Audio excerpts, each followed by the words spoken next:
सज्जे दृढ़ता पूर्वक एक आसन में 3 घंटा बैठने का अभ्यास हो जाना चाहिए, तब प्राणायाम वास्तव में होने लगता है। जबरदस्ती बिठाओ शरीर को तो प्राणायाम अभ्यास करते, वो भी जब परिपक्व हो गया फिर तो क्या कहना, वेदांत अनुभूति दूर नहीं रहेगा। इसलिए प्राणोपासना को जगह जगह पर हर उपनिषद में आप देख प्राणोपासना का विचार आता है। और भोजन खाने से पहले भी क्या हम करते हैं, करते नहीं हो आप लोग, बात अलग चीज है, करना चाहिए।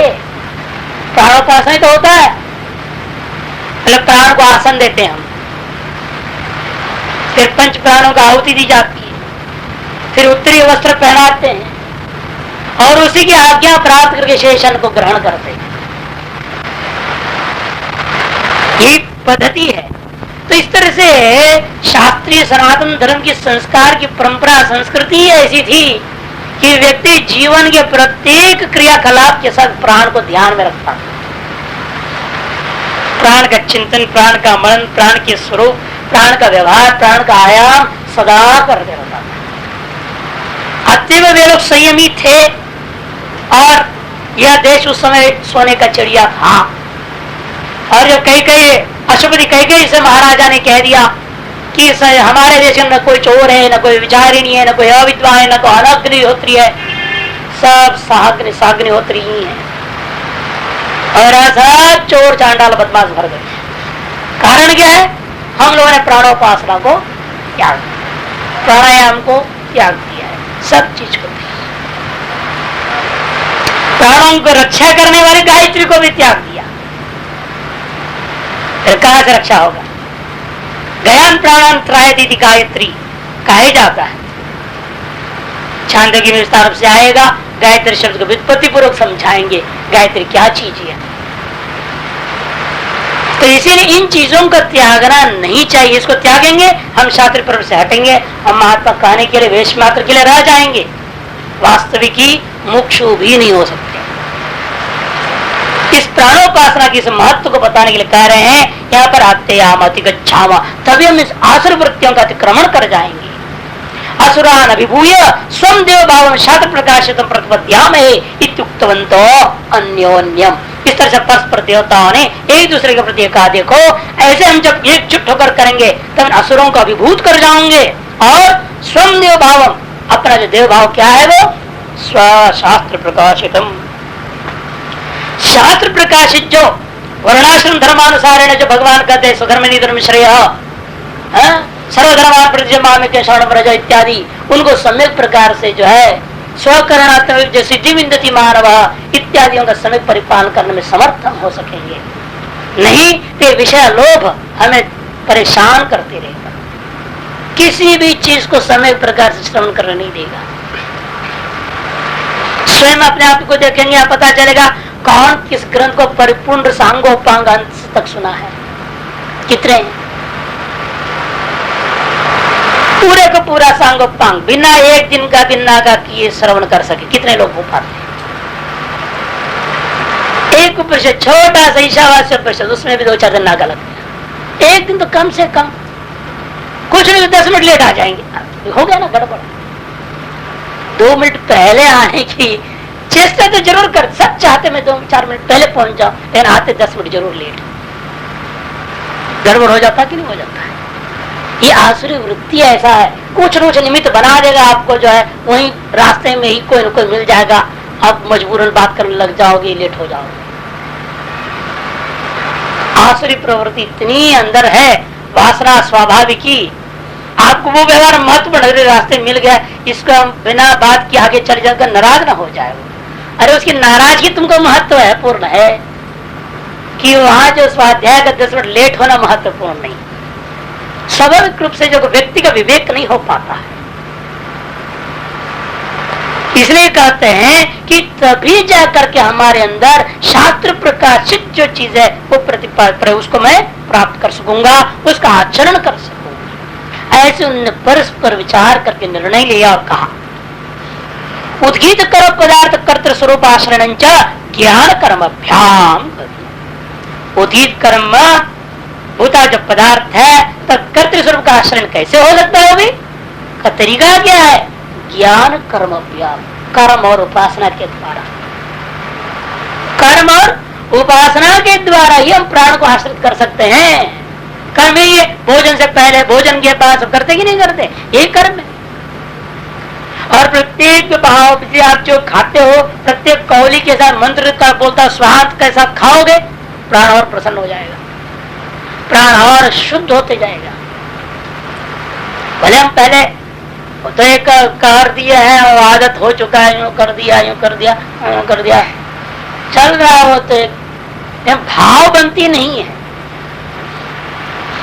यदि वहां भाव बनने लग जाए तो आगे भाव बनेगा ना। फिर प्रत्येक बार जो भोजन स्वाद नहीं दिखेगा, फिर आपको पता ही नहीं चलेगा इसमें नमक है या नहीं, क्या आपने खाया ही नहीं। असल में हम खा रहे हैं ना, इसलिए पता चलता है ये मीठा था, ये कड़वा था, ये ऐसा था, वो ऐसा था। और खाओगे नहीं, आहुति कर दो। कोई भी देवता के नाम लेकर कि ओम नमः शिवाय स्वाहा, प्रत्येक कौली को स्वाहांत के साथ डाल करके ये समझ के चलो हम भगवान को अर्पण करें, हम भोजन पाए नहीं। तब वो जो प्राण है, उससे जो संपुष्ट होने वाला प्राण के द्वारा कभी भी इंद्रियां विचलित हो नहीं सकती, गारंटी है। लेकिन ऐसा एक दिन भी करना मुश्किल हो जाता है। खाते का फोन टी टी टी कर दिया, क्या करेगी, हेलो वो आ गया ना, स्वाहा कहाँ रह गया, वो देवता कहाँ भाग गया, भगवान कहाँ, आओ तो टी टी हेलो हो गया है वहां।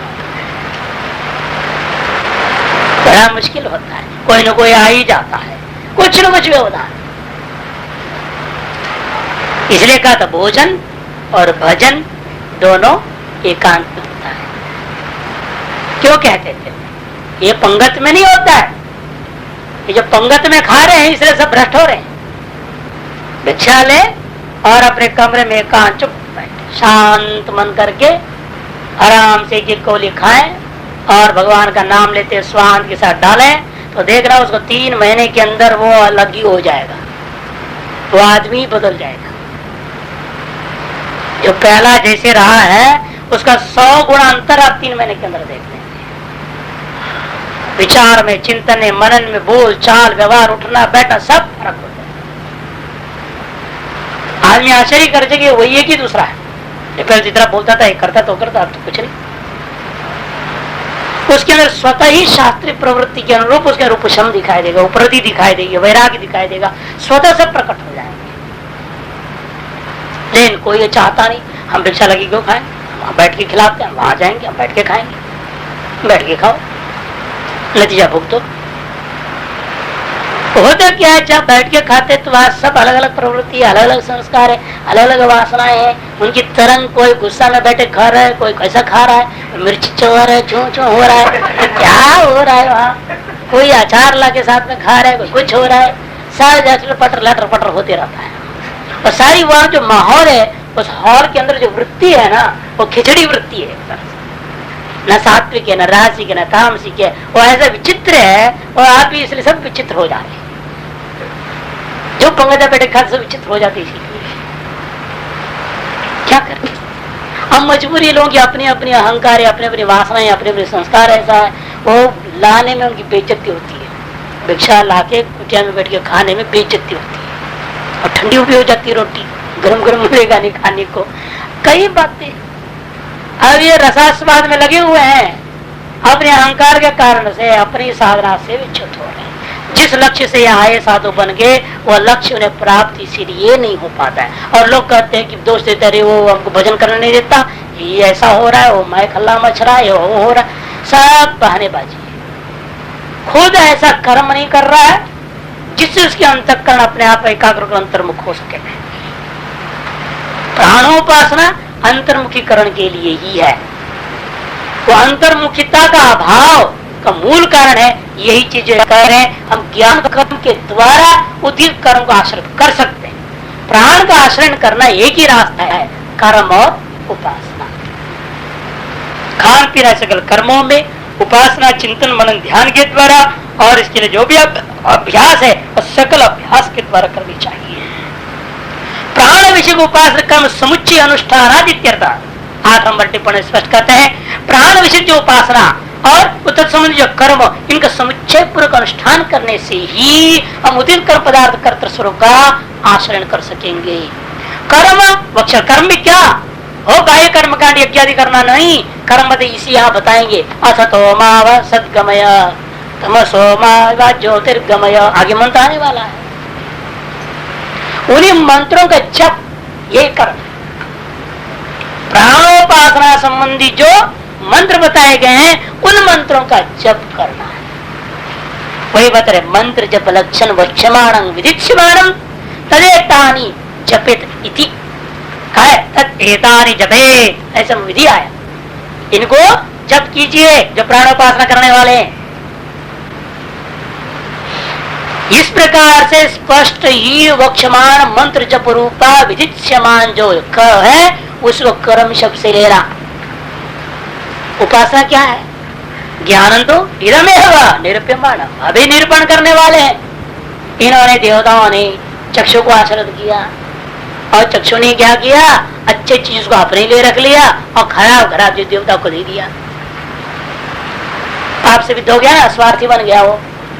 वाघ इंद्र में गए, उसे प्रार्थना कि भाई तुम हमारे लिए उद्गान कर दिया करो, उससे हम जाने नसरों से बच जाएंगे। वो वाघ इंद्र भी चालाकी कर दिया, वो भी कहता अच्छा ऐसा अच्छा बुरा भी होता है, ठीक है अच्छा अच्छा मेरे लिए, बुरा बुरा देवता के लिए। यही सबके स्वभाव भी हो जाएगा, जो अच्छा है हमने किया, बिगड़ कैसे गया तो मैं नहीं जानता, कैसे पता मैं तो था ही नहीं वहां, एकदम भक्त से एकदम पलट जाते। ये सभी के अंदर आया है, यही कथा आने वाला है। ये सब चीजें जो है ना, सभी इंद्रियां, मन, बुद्धि, अहंकार सब के सब पाप से विद्ध है। तब अंत में उन लोग क्या करेंगे, प्राण में जाके प्रवेश कर जाएं। तो प्राण को भी बिंदने की चेष्टा किया इन असुरवृत्तियों ने, लेकिन कुछ नहीं कर सके। उसको यदि बिगाड़ने की चेष्टा करे खुद ही नष्ट हो जाएंगे, वो खुद कहां टिकेंगे। वो भी प्राण पर तो जीवित है। आपके इंद्रियां आसुर वृत्ति जो कामना करे, क्रोध करे, लोभ करे, कुछ मोह करे, वो किसके आधार पर कर रहे हैं? प्राण के आधार पर। प्राण में थोड़ा हेराफेरी करेंगे तो खुद ही गड़बड़ा जाएंगे। इसलिए उन्होंने प्राण को तो छू नहीं सके। अन्यत्र आता है, प्राण ने जो है कहा कि प्राण श्रेष्ठ था, कोई मानने को तैयार नहीं। तो उसने कहा ठीक है भाई, फैसला हुई, प्रजापति के पास गए। प्रजापति भाई ऐसा करो, एक एक इंद्रिय एक साल के लिए तीर्थ यात्रा में चले जाओ, देखते हैं क्या होता है शरीर में। अब चक्षु चला गया तो लौट के आके देखता शरीर तो वैसे का वैसा है, मरा तो ही नहीं, बस एक अंधे के जैसे रह रहा है, बाकी सब काम धंधा चल रहा है। फिर वाणी चली गई तो गूंगे जैसे जिंदा रह गया, श्रोत्र चला गया तो बहरे की जैसे जिंदा रह गया, मरा है नहीं। सब लौट आए तो प्राण ने कहा अच्छा आप सबने एक्सपेरिमेंट कर लिया, अब मैं भी थोड़े दिन के लिए बाहर जाके देखता हूँ, है तो तुम लोग सब आराम से रहना, है हम जा रहे हैं।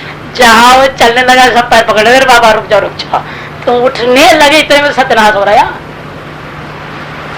आप उत्क्रामन्नीव मंत्र आता है वहां पर, उठने के समान किया, इतने में सब पुर्जे ढीले पड़ गए, सारी इंद्रियां मरने लगी। तब सबने प्रार्थना की महाराज हमारे अंदर जो कुछ भी गुण है हम सब आपका, आप ही वशिष्ठ है, आप ही जो है श्रेष्ठ है, आप ही ज्येष्ठ है, आप ही सब कुछ आप ही आए, अपने सब गुणों को उनको अर्पण।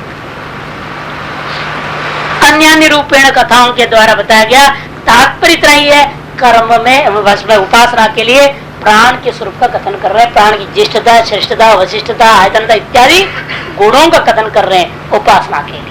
उन गुणों से विशिष्ट होकर के हमें इस प्राण की उपासना करना है। ज्ञानम इदम एवं निरूप्यमाणमिति, यह आगे 1, 3, 28 वगैरह में निरूपण करने वाले हैं, उन्हीं को समझना है यहाँ पर उपासना। अब पूर्व पक्ष कुछ शंकाएं करता है, भाष्यकार ने तो मंत्रार्थ कथन कर दिए है ना, मंत्र का पूरा हो गया। उद्गीतेन अत्ययाम इति, वहां की व्याख्या समस्त पूरा हो गया। शब्दार्थ व्याख्या हो गया, उस पर विवेचन जितनी करनी थी सामान्य विवेचन पूरा हो जाने के बाद पूर्व पक्ष के साथ शास्त्रार्थ करता विस्तृत विवेचन करने जा रहे हैं। काफी लंबा जाएगा ये शास्त्रार्थ, ये जो है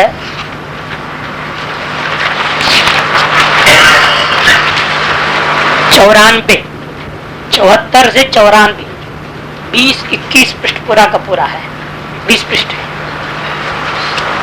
देखिए धीरे धीरे भी पूरा हो जाएगा, कि पूर्ण मद करते ही हो तो पूर्ण होना ही है। न इदम अव्यारोह जप विधि शेष अर्थवाद न ज्ञान निरूपण परम।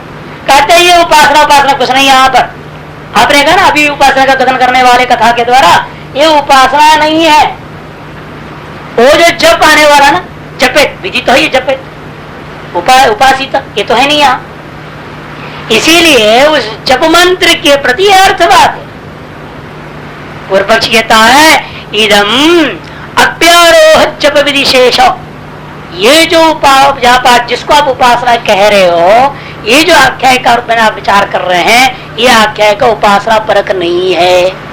ये तो आगे और जो अभ्यारोह जप विधि है अष्टम इत्यादि, उस मंत्र का ये शेष होने के नाते अर्थवाद है, न ज्ञान निरूपण परम। ये उपासना निरूपण परक नहीं है। न चेत सिद्धांत कहते यह एवं वेदित वचना, यह एवं वेद ऐसे उपासना फल का कथन कर रहे हैं। यदि यह केवल अर्थवाद होता तो फल कहां से आया? अर्थवाद को कोई फल होता है क्या? यह फल कथन हो रहा है, इससे आपको मानना पड़ेगी ये उपासना है। ये एवं वेद वचनात् उद्गीत से सामोद्गान रूप से उद्गात कर्मणा, उद्गान कर्म का फल कथन किया हुआ है, इसलिए आपको मानना होगा। उद्गीत प्रस्ताव है पुराकल्प श्रवणात् उद्गीत विधि परमिति चेत ना। पूर्व पक्षी कहता अरे भाई पुराकल्प रूपी अर्थवाद है। उद्गीत का प्रस्ताव में एक ऐतिहासिक घटना बता रहे ना ये। अरे दो थे प्रजापति के संतान, एक देवता था दूसरा असुर था। ये सब इसको कहते पुराकल्प। इसका क्या नाम? ऐसे जो इतिहास को कथन करना होता है इसका नाम पुराकल्प। अर्थवाद में अनेक प्रकार के अर्थवाद होते हैं, उनमें से एक अर्थवाद का नाम पुराकल्प है। ये पुराकल्प उद्गीत का प्रस्ताव में पुराकल्प श्रवणा, पुराकल्प का श्रवण होने से इसको उस उद्गीत विधि पर मान लो। इसे उद्गीत विधि परक है, उपासना नहीं है। इनकी सेवी हालत में उपासना नहीं मानना चाहता है। चलो जप का अर्थवाद नहीं मानना कोई बात नहीं, क्योंकि यो में फल होता दिया आपने बताया, ठीक है हम मान लेते हैं, ये अर्थवाद नहीं। लेकिन इस पुराकल्प को देखते हुए उद्गीत का विधि मान, उद्गीत कर्म का ही विधि है। उद्गीत प्रस्ताव है पुराकल्प श्रवणात् कर दिया। इस मंत्र का नाम अभ्यारोह है। हाँ टीका में एक पंक्ति छोड़, दूसरी पंक्ति देखिए आनंद गिरी का, इस जप विधि जप का नाम अभ्यारोह क्यों पड़ा? आभिमुख्येन आरोहति देव भाव मनी नहीं थी अभ्यारोह मंत्र जप, कि देव भाव को देवाभिमुख होकर के ही वो प्राप्त कर लेता है, इसलिए इसका नाम अभ्यारोह मंत्र। अच्छा, उसका खंडन करते ने कहा कि नहीं यहाँ पर जो है उद्गीत प्रस्ताव है महावज्जप विधिशेषा, चौथी पंक्ति आनंदगिरी। ठीक है, जब विधिशेष अर्थवाद में नहीं मानूंगा क्योंकि फल विधि है। तथापि उद्गाय इति औद्गात्र से क्रमण सन्निधान, उद्गाय इत्यादि औद्गात्र संबंधी कर्म के सन्निधि में पुरातन कल्पना प्रकार से द्वया इत्यादि न श्रवणा, एक ऐतिहासिक घटना की कल्पना रूपा एक कथा द्वया इत्यादि आरंभ किया हुआ है। इससे लगता है कि यह विधि शेष है, अर्थवाद जप शेष अर्थवाद नहीं, भले उद्गीत विधिशेष अर्थवाद हो यमिति शंकत है। उद्गीते थी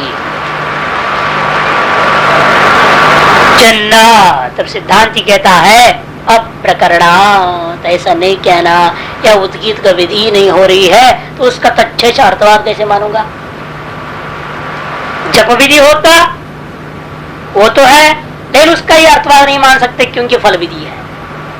और फल खत्म कर दे आप उद्गीत विधि मानो और उद्गीत विधि का शेषत्व है अर्थवाद, कथांश को अर्थवाद मानो, ये नहीं हो सकता। क्यों? यह उद्गीत विधि का प्रकरण ही नहीं है, यह उद्गीत विधान करना नहीं चाहते। यह उद्गीत शब्द का अर्थ ही अलग है ना, प्राण है ना। अब वो समझ रहे उद्गीत कर्म, कर्म लेकर के तो कर्म का विधि हो रही है, उसका अर्थवाद मानो कथा को। किसी भी कर्म का पीछे कथा होती है, उस कर्म की देवता को प्रशंसा करने होता है, कहीं द्रव्य की प्रशंसा करने होता है, कहीं यज्ञ का पशु आदि जो द्रव्य है उनकी प्रशंसा के लिए होता है। मैंने कोई ना कोई अर्थवाद हर एक विधि का आगे पीछे मिल जाता है। विधेय तत्वों में से किसी न किसी तत्व का प्रशंसा अथवा निंदा के लिए हुआ करता है।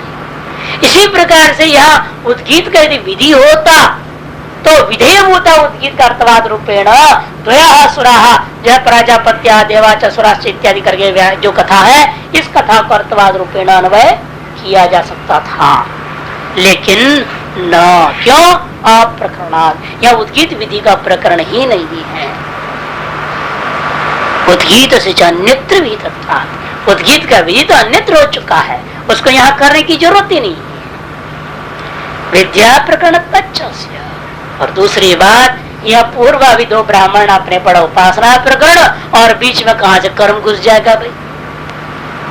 आगे उपासना है, पीछे उपासना है, बीच में कर्म विधि हो गया, ये तो हो नहीं सकता है। ये प्रकरण ही पूरा का पूरा उपासना का है। प्रथम अध्याय काफी भाग जो है ना उपासना का ही प्रकरण है। ब्रह्म विद्या अभी शुरू ही नहीं होती है और वह कर्म भी समाप्त हो चुका है। प्रवर्ग कांड में इससे पहले दो कांड का क्या नाम बताया था? प्रवर्ग कांड। ये मुनि कांड आप पढ़ रहे हो, और या मधुकांड भी बोलते हैं। तो वो प्रवर्ग कांड में कर्म का विचार खत्म हो चुका है, और वहीं पर उद्गीत का विधि भी हो चुकी है। दोबारा विधि करने की जरूरत भी नहीं। अतएव या न तो उद्गीत का विधि है, क्योंकि वो अन्यत्र विहित है, न तो पुनर्विधि करना दोष हो जाएगा, पुनरुक्ति दोष हो जाएगा। और समस्त प्रकरण पौरा पर देखो तो उपासना का प्रकरण ही है। इसे विद्या प्रकरण यह जो चीज है, इसका प्रकरण कौन सा प्रकरण है? उपासना का प्रकरण हो, वैसे ही प्रतीत होता है। अच्छा, उद्गीत स्तरी क्वा विद्यते न खलु अविहितम मंगम भवति तब उद्गीत अन्यत्र कर्मकांडोक्ति आ गया ना। टीका स्पष्ट करिए, कर्मकांड भाग में उद्गीत का समय प्रकार से उद्गा विधि हो चुका है। अतः उद्गायती उद्गीत विधिरपि प्रतीयते कथम सन्निधि आपत्त्यते। फिर लेते यहाँ पे तो उद्गाय शब्द आया हुआ है, तो फिर वो कैसे हटाओगे? उद्गाय उद्गान करके ये क्यों बोल रहे हैं? मैंने उद्गान किया, उसके करने के बाद कर रहा है, मैंने उद्गीत का विधि मानना पड़ेगा। कहते नहीं नहीं, यह वो नहीं है।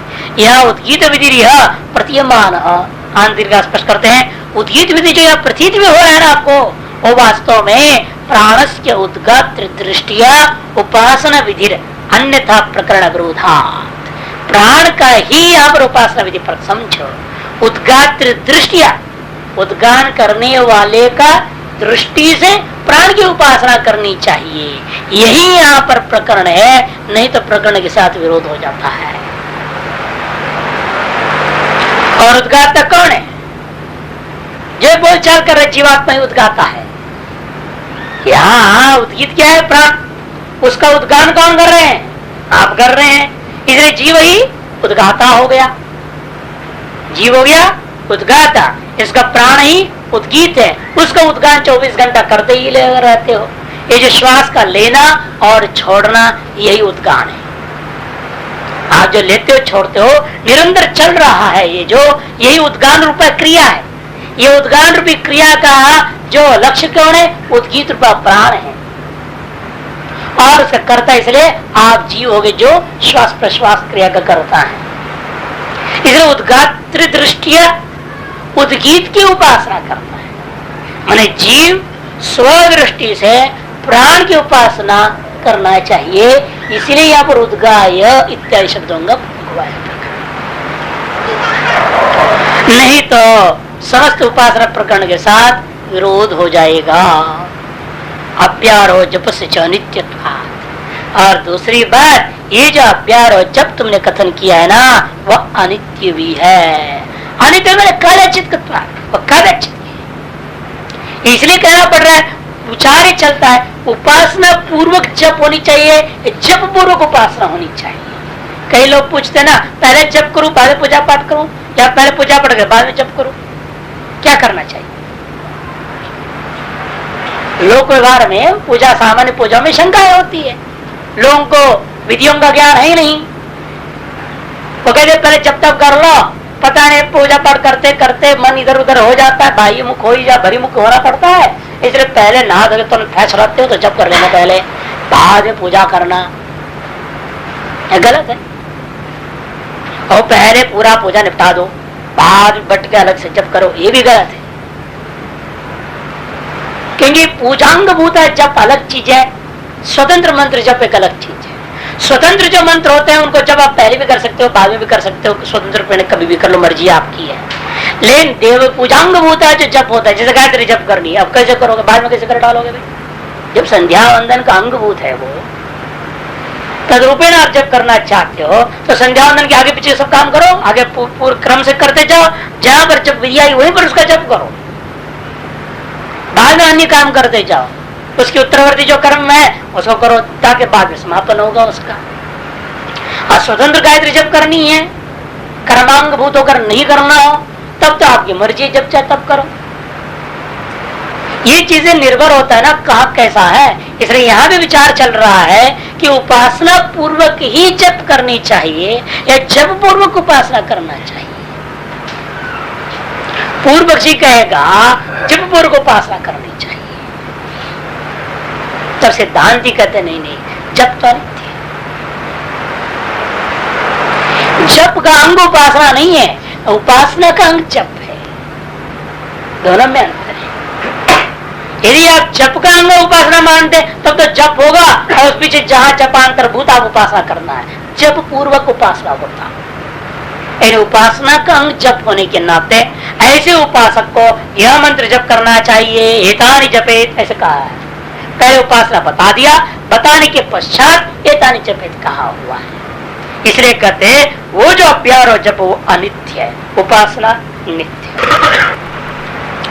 एवं प्रयोज्यत्वात्, एवं प्रयोज्यत्वात् मैंने प्राण विज्ञान अनुष्ठेय, प्राण विज्ञानवान के दो अनुष्ठेय जप है।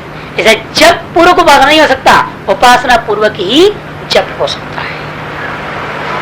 जप से विशेष टिप्पणी में देखिए, जप से प्राण विज्ञान पुरुष अनुष्ठेय विज्ञान प्राक आसक्त आज्ञा। जब जो है प्राण विज्ञानवान पुरुष के द्वारा अनुष्ठेय है, जब तक मैं प्राण विज्ञानवान नहीं हूं तो उसे जप नहीं कर सकता। पहले प्राण विज्ञान वाला होना पड़ेगा, मैंने उपासना करके उपासनावान पुरुष होना पड़ेगा मेरे को, उसके बाद में ही मैं जप कर सकता हूँ। अतएव कहते विज्ञानात् प्राक असत्ता जपस्य, विज्ञान से पहले जप तो है ही नहीं, अतएव वह कादाचित के वो अनित्य है। तदेव जतस्य अनित्यत्वमिति ध्येयम्, यही उसकी अनित्यता है। अतएव उपासना का अंग जप हुआ, ये निष्कर्ष दिया। एवं प्रयोज्यत्वात् विज्ञान से नित्यवत श्रवणात्, और विज्ञान को नित्यवत श्रवण भी हुआ है। अनेक रूपेण प्राण की उपासना हो सकती है, ऐसे भी प्राणोपासना है जो जप है ही नहीं, इसे जप निरपेक्ष है, अतः उपासना नित्य हो गया। यहाँ पर उपासना के साथ जप का विधान किया है ना। और जब तत्व सर्वज्ञ के अंदर समस्त प्राणोपासनाओं को जहाँ जहाँ अविरुद्ध प्राणोपासना है विभिन्न उपनिषदों में, उनका जब एकीकरण करके हम उपासना करने लग जाए, वहां पर क्या होगा, जप अंग नहीं बनेगा, केवल प्राणोपासना भी हो सकता है। इसे कहते हैं विज्ञान से नित्यत्व। यह एवं विद्वान पौर्णमासी में यजत इतिवत, यह एवं वेद इति विज्ञानम श्रुता मानवीर कहते हैं, जिस प्रकार से वहां पर आया यह एवं विद्वान पौर्णमासी में यजत, उसी पर इधर आता है यह एवं वेद इति विज्ञानम श्रुतम न ही प्रयाज आदि पौर्णमासी प्रयोजकम। जैसे प्रयाज आदि जाना पौर्णमासी काल विशिष्ट कर्म का प्रयोजक नहीं हो सकते, वैसे जप भी उपासना का प्रयोजक नहीं हो सकता। तस्या एव तत्प्रयोजकत्वात्, केवल पूर्णिमात्व ही उस याग का प्रयोजक हुआ, प्रयाज आदि प्रयोजक नहीं है। तथा प्राणवित प्रयोज्य जप न विज्ञान प्रयोजक, प्राणवित के प्रयोज्य जप होने के नाते वह जप उपासना का प्रयोजक नहीं हो सकता। तस्य स्वप्रयोजकत्व प्रागत सिद्ध है आवश्यक, क्योंकि उपासना को अपने स्वस्वरूप का प्रयोजकता के कारण से पहले से उसकी सिद्धि सिद्ध स्वरूप मानना आवश्यक है। फलवत्वाच प्राण विज्ञानम स्वतंत्रम विधिचितम इत्याह, और जप से पहले केवल उपासना के फल का विधान किया है। यदि उपासना का आवश्यकीभूत अंग होता जप, फिर तो उपासना बता के तदंग जप बताते और अंत फल बता देते। लेकिन उपासना का फल अलग बताया, अभ्यारोहण रूपा फल जप का अलग बता रहे हैं। इससे ज्ञापन होता है जप के बिना भी केवल प्राणोपासना किया जा सकता है, अतएव उपासना को नित्य कर दिया जा रहा है। तद लोक जिद्देव जो श्रुदय है, कहा फल बताया उपासना का, कहते तद लोक जिद्देव इति श्रुदय है, ऐसे श्रुति स्पष्ट करती है। हा शब्द कैवल्यम ब्रूते सर्वनामनी च उपासनम तथा च केवलम प्राणोपासनम सूत्रात्मत्व साधनम एव भवति वाक्यार्थ। इसलिए यहाँ पर ह शब्द आदि जो है कैवल्यता कथन, ये केवलता कथन कर रहा है। तात्पर्य क्या, जो ऐसे प्राणोपासना करेगा वो अवश्य ही सूत्रात्म भाव को प्राप्त कर जाता है। ऐसे क्यों बता दिया, केवल उपासना का फल हिरण्यगर्भ प्राप्ति बता दिया है। इससे ज्ञापन होता है जप के बिना भी आप केवल उपासना कर सकते हैं।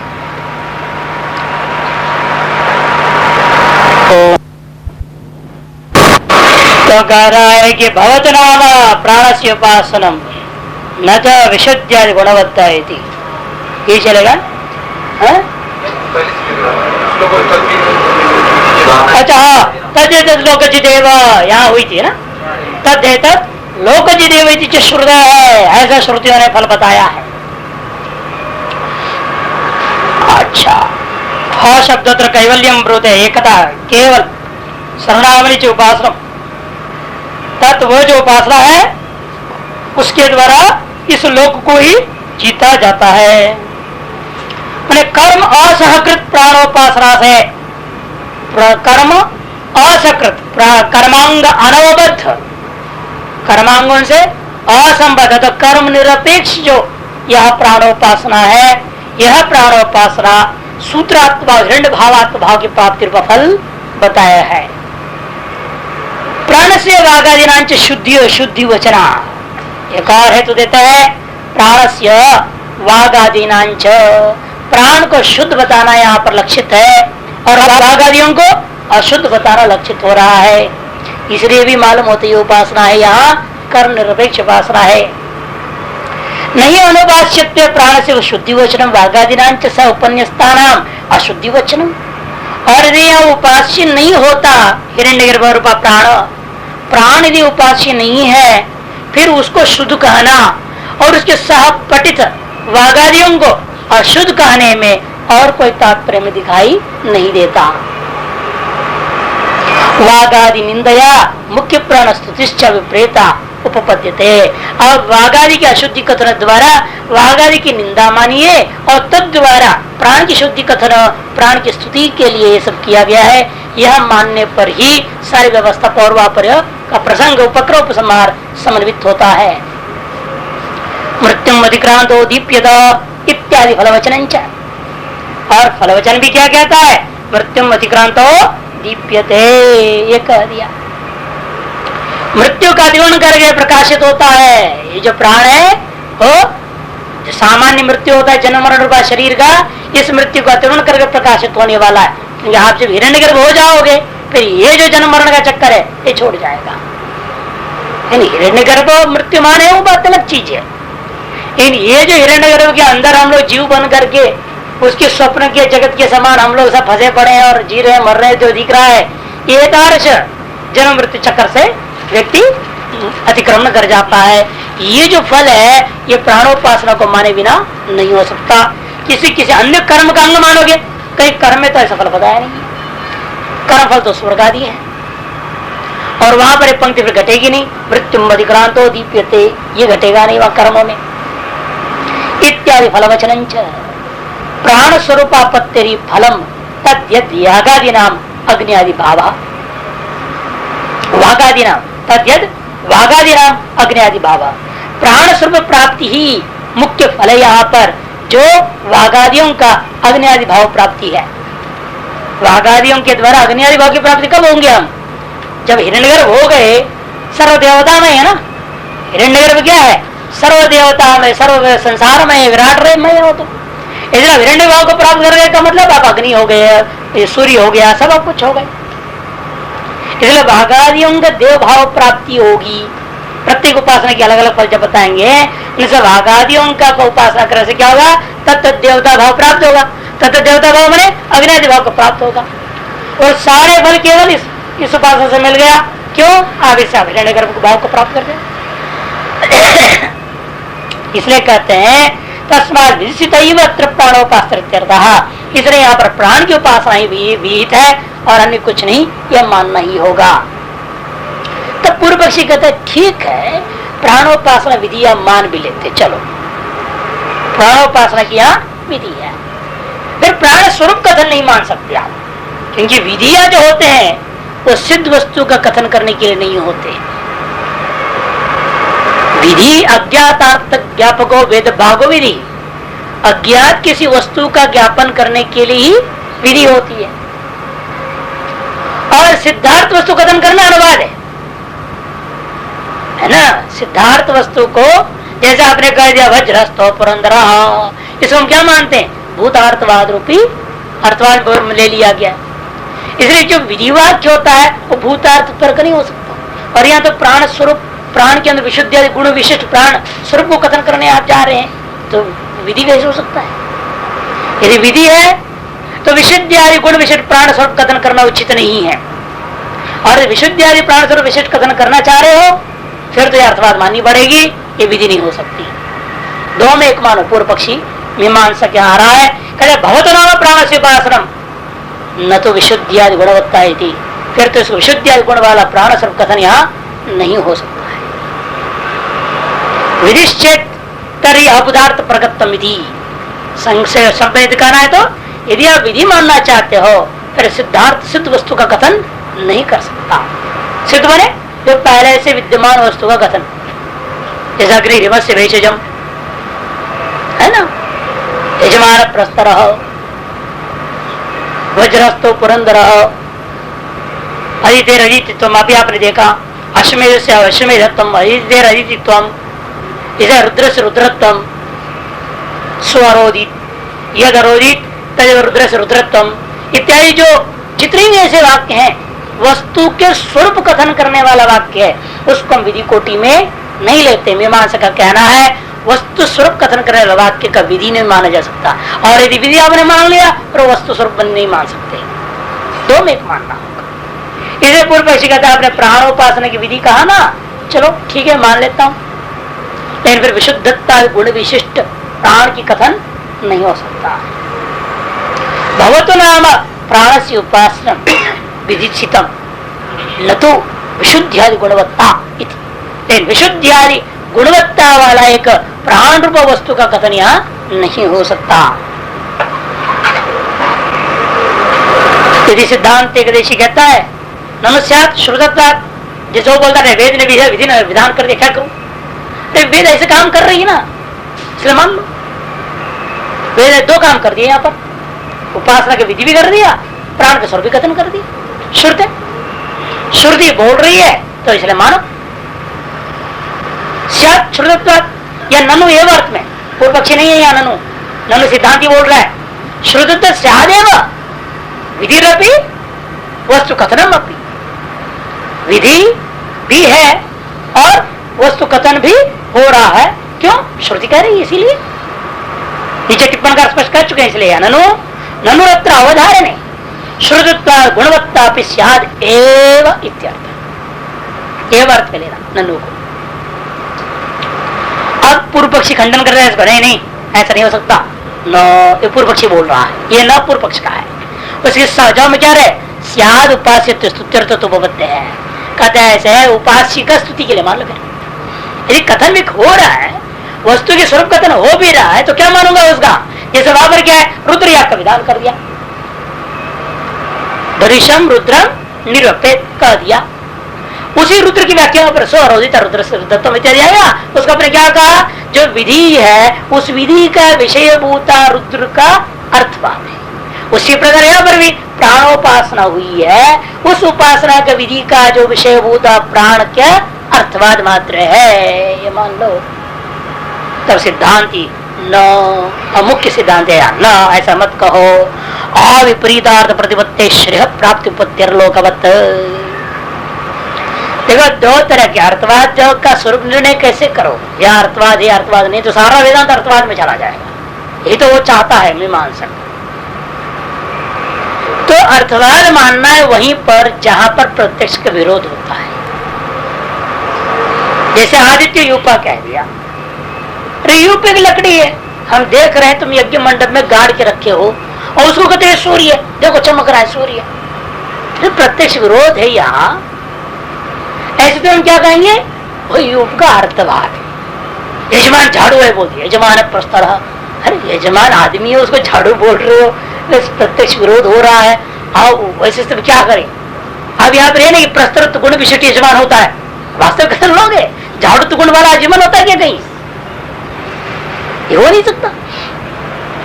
जहां पर प्रत्यक्ष विरोध पूर्वक वाद हो रहा है, अर्थवाद जहां हो रहा हो वहां पर हम अर्थवाद मानेंगे, और जहां प्रत्यक्ष अविरुद्ध कोई बात कही जा रही हो उसको तो अर्थवाद नहीं मानेंगे। वह तत्गुण विशिष्ट तत्पदार्थ का सिद्धि किया जा रहा है, वस्तु सिद्धि है, ये मानना होगा। ये न्याय लगा रहे हैं, इसको दूसरे शब्दों में करें तो टीका में चले जाएंगे। देखिए अविपरीतार्थ प्रतिपत्ति है, क्या हो गया, आदित्य यूप में क्या हो रहा है, विपरीतार्थ प्रतिपत्ति है ना। यजमान प्रसर में विपरीतार्थ प्रतिपत्ति है, वह अर्थवाद मानी जाएगी। जब अविपरीतार्थ प्रतिपत्ति हो रही हो वहां पर और श्रेय प्राप्ति उपपत्ति, और इस मार्ग से चलने से क्या मिलता है, श्रेय की प्राप्ति भी हो रही है। विशुद्धत्व आदि गुणिष्ठ प्राण का चिंतन करने से श्रेय प्राप्ति, यदि अर्थवाद होता तो फल नहीं मिलना चाहिए, यदि प्रशंसा मात्र ही है तो फल नहीं मिलना चाहिए। लेकिन फल मिल रहा है इसका मतलब प्रशंसा मात्र नहीं है, अर्थवाद मात्र नहीं है। दो हेतु दिया, श्रेय प्राप्त पत्तेर लोकवत्, तो उसकी व्याख्या करेंगे। यो ही अविपरीतम अर्थम प्रतिपद्यते लोके स इष्टम प्राप्नोति अनिष्टत्वा निवर्तते न विपरीतार्थ प्रतिपत्त्या। देखो कि संसार में देखने को ये मिला, लोक में जो भी व्यक्ति किसी अविपरीत अर्थ को प्रतिपन्न कर लेता है तो वह व्यक्ति या तो इष्ट को प्राप्त करेगा या अनिष्ट से उसकी बचाव हो जाएगी, दो में एक फल मिलेगा। यथार्थ प्रतीति से क्या होता है, या तो इष्ट प्राप्ति होगी या अनिष्ट की निवृत्ति होगी। जैसे सर्पादि को देर भय हो रहा तो वो अनिष्ट चल रहा है, अब आपने यथार्थ प्रतीति कर लिया तो क्या हुआ, अनिष्ट निवृत्ति हो गई। और कई इष्ट यथार्थ प्रतीति इष्ट प्राप्ति भी हो जाएगी, ये तो लोग में चल ही रहा है। अरे यथार्थ प्रतीति ये सीधी सीधी बात, आप लोगों का अनुभव सिद्ध है, ये आपको पर्ची मिली है, 12 बजे भोजन मिलेगा मालूम है, तो यथार्थ प्रतीति हो गई, वहां इष्ट प्राप्ति नहीं होगी क्या, जहां तो जरूर 5 या 10 रुपए का नोट तो मिलेगा, रोटी पानी भी मिलेगी। तो यथार्थ प्रतीति का अविपरीत, यथार्थ का मतलब क्या, विपरीतार्थ न हो, भ्रांति न हो, यह विपरीतार्थ प्रतीति जहां कहीं भी हो वह यहाँ तो इष्ट प्राप्ति होगी अथवा अनिष्ट की निवृत्ति होती है। लेकिन न विपरीतार्थ प्रतिपत्तिया, जब विपरीतार्थ प्रतिपत्ति होती है न वहां तो इष्ट प्राप्ति होगा न अनिष्ट निवृत्ति का प्रश्न नहीं है। देखो टीका में टिप्पण में जाइए सीधी, शास्त्रीय विशुद्धियादि गुण विशिष्ट प्राणोपास्तविति प्रकृति रहता है। प्राकृत क्या यहाँ पर लेना कि वह शास्त्र विशुद्धियादि गुण विशिष्ट प्राणोपासना है, ऐसा समझना चाहिए। और जवाब जो सिद्धांति का जो पूर्व पक्षी के खंडन में नच के ऊपर जो बोला इन्होंने बोला नच, तो यो ही यह विशुद्धियादि गुण विशिष्ट प्राण दृष्टि फल प्राप्ति श्रुता मिला, चौथी पंक्ति आनंदगिरी। विशुद्धियादि गुण विशिष्ट प्राण दृष्टि जो कथन किया जा रहा उपासना कही गई है, इसका फल प्राप्ति भी श्रुत है, न सा ज्ञान से मिथ्यात्व युक्त। यदि विशुद्धियादि गुण विशिष्ट प्राण मिथ्या ज्ञान है, अर्थवाद का मतलब क्या, मिथ्या ज्ञान। जैसे आदित्य को यूप को आदित्य मानना मिथ्या ज्ञान है, अच्छा उसको कोई फल नहीं है, वो तो केवल विधेय बुध युग की स्तुति है, उस स्तुति का कोई फल नहीं होता, वो मिथ्या ज्ञान है। यदि उसी प्रकार विशुद्धादि गुण विशिष्ट प्राण मिथ्या ज्ञान होता तो फल नहीं मिलना चाहिए, मिलता है। सम्यक ज्ञान देव पुमर्थ आपते है संभवात, क्योंकि सम्यक ज्ञान से ही पुरुषार्थ प्राप्ति होती है। पुरुषार्थ ही है इष्ट की प्राप्ति अथवा अनिष्ट की निवृत्ति। अतः स्तुति रूपी यथार्थ है इधर यहाँ भले अब स्तुति कह लो, लेकिन स्तुति भी हमारे लिए यहाँ यथार्थ है, अयथार्थ नहीं हो सकता। यो इत्यादि ने इसको समझाया। जैसा लोक में आपने देखा तथा यहाँ पे मने श्रौत शब्द जनितार्थ प्रतिपत्तम, श्रुति के शब्दों से जनित जो प्राण के विशुद्धता गुण प्राण रूप पदार्थ का जो ज्ञान हुआ, वह ज्ञान भी श्रेय प्राप्ति उपपन्ना न विपर्य, वह से श्रेय प्राप्ति उपपन्न हो सकता है। और यदि यह श्रौत शब्द जनित अर्थ प्रतिपत्ति विपरीत होता, भ्रांति होती, फिर तो फल प्राप्ति नहीं होनी चाहिए। न च उपासनार्थ श्रुत शब्दोत्थ विज्ञान विशेष यथार्थ प्रमाणम अस्ति, कहता है लेकिन फिर भी पूर्व पक्ष महाराज से कोई प्रमाण नहीं है। श्रुति से कथित प्रत्येक वाक्य गर्जन्य ज्ञान अर्थवान होता है, यथार्थ होता है, फल प्रदान करेगा, इसे कोई प्रमाण नहीं है। क्योंकि है चर्चा करता आपने भी बताया, जैसे आदित्य यूप इत्यादि क्या है, ये वेद की तो वाक्य है। इन्हें वाक्य सब आपने कहा अनुवाद है, ये अनुवाद होने से अप्रामाणिक। हम कहेंगे ये भी अनुवाद है, अप्रामाणिक मान लो। प्राण का भी अनुवाद है, इसलिए अप्रामाणिक है। तब उनसे पूछे भाई तुमने देखा कहीं विशुद्धत्व विशिष्ट गुण विशिष्ट प्राण को? देखा हो तब ना। अरे आप आदित्य को देख रहे हो, युग को देख रहे हो, यजमान को देख रहे हो, प्रस्तर को देख रहे हो, अवार्थकृत बात हो रहा है, सर्वहात मिथ्या ज्ञान कहेंगे। और यहाँ जो विशुद्ध गुण प्राण जिसको मैं वर्णन करने जाऊंगा इस उपासना में, उसमें उसको तुमने कहीं देखा है अन्यत्र? और उस अन्यत्र देखा हुआ के साथ यहाँ कथा कहीं भी बातों में कहीं विरोध हो रहा है? बात है क्या? यदि बात हो तो यहाँ भी मिथ्या ज्ञान कर दूंगा। ये युक्ति देना है इनको। उपासनार्थ पूर्व पक्षी कहता है उपासनार्थ श्रुत शब्दोक्त, उपासना के लिए ही कही गई श्रुति के द्वारा, श्रुति के शब्दों के द्वारा उत्पन्न जो विज्ञान विषय से अयथार्थत्व, विज्ञान के विषय का अयथार्थ होने में नहीं प्रमाण